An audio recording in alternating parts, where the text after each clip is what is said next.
Illicit sex with a teenage girl long ago. Right now, it could cost a Lake Worth man his home.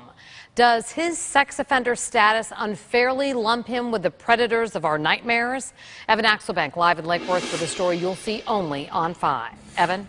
And Kelly, this is what happens if you type in Damian Garcia's name to the Florida Sex Offender Registry database. This here is his mugshot, and behind me is what he could lose if he can't get off the sex offender database. That is his home. Tonight, the Palm Beach County Sheriff's Office says that he's in violation of a statute, a city statute that says that he can't live within 1,500 feet of a place children gather.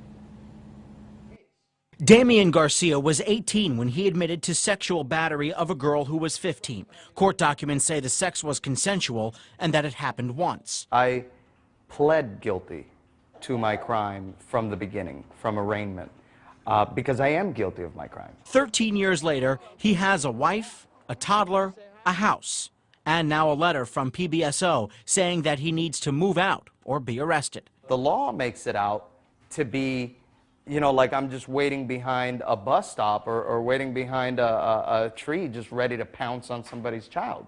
And that's not the case. His fight has turned to getting off the registry, which he could be on until 2027. His wife has been with him for 8 years. He's not a predator. He was just young, doing stupid things. One-time prosecutor Ron Herman now specializes in defending sex cases.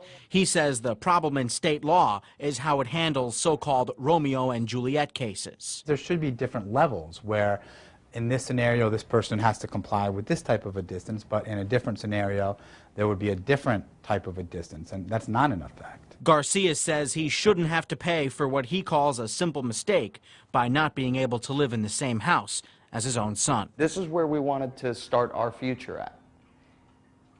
And because of a mistake that I made 13 years ago, I'm not entitled to have that same dream.